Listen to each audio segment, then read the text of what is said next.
আসসালামু আলাইকুম রহমতুল্লাহি বারাকাতুহু। সম্মানিত প্রিয় মুসলিম ভাই ও বোনেরা, আজকে আপনাদের মাঝে আলোচনা করব পাঁচ ওয়াক্ত নামাজের সময়সূচি, তাহাজ্জুদ, সেহরি শেষ সময়, ইশরাক, চাস্তের নামাজের সময়সূচি, ইফতারের শেষ সময়, নামাজের নিষিদ্ধ ওয়াক্তসমূহ, সূর্যোদয় সূর্যাস্তের সময়সূচি, প্রত্যেকটা জেলা বিভাগীয় নামাজের সময়সূচি। আজকে শুক্রবার 16 জানুয়ারি 2026 ইংরেজি, 2 মাঘ 1432 বাংলা, 26 রজব 1447 হিজরি।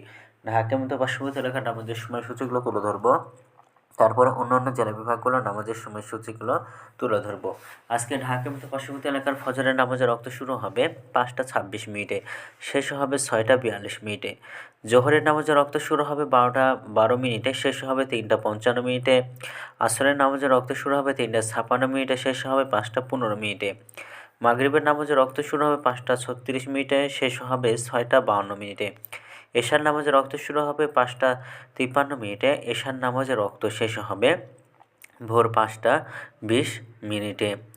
আজকে ঢাকার মতো পার্শ্ববর্তী এলাকার তাহাজ্জুদ এবং সেহরির শেষ সময় হলো 5টা 20 মিনিটে, আর আজকের ইফতারের সময় সন্ধ্যা 5টা 36 মিনিটে।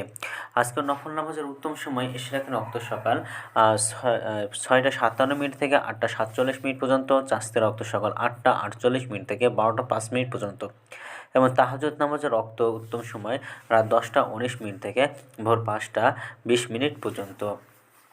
আজকের নামাজের নিষিদ্ধ অক্ত হলো 3টার সময়, সকালে 6টা 43 মিনিট থেকে 6টা 56 মিনিট পর্যন্ত, দুপুরে 12টা 6 মিনিট থেকে 12টা 11 মিনিট পর্যন্ত, এবং সন্ধ্যায় 5টা 16 মিনিট থেকে 5টা 32 মিনিট পর্যন্ত। এই ছিল ঢাকার মধ্যে পার্শ্ববর্তী এলাকার নামাজের সময়সূচি। এখন আলোচনা করব বিভাগীয় শহরের জন্য উল্লিখিত সময়ের সঙ্গে।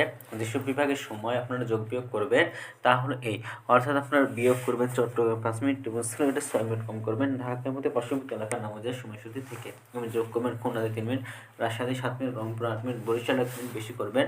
ঢাকা এবং পার্শ্ববর্তী এলাকার যে নামাজের সময়সূচিরা রয়েছে সেখান থেকে 4টা বিভাগে বেশি করবে। আজকের ভিডিওটি বন্ধু ছিল, আর এই সূত্রগুলো নিয়েছি ইসলামিক ফাউন্ডেশন থেকে। ভিডিওটি ভালো লাগলে অবশ্যই চ্যানেলটি সাবস্ক্রাইব করে পাশে থাকবেন। ধন্যবাদ সকলকে। আসসালামু আলাইকুম রহমতুল্লাহি ওয়া বারাকাতুহু।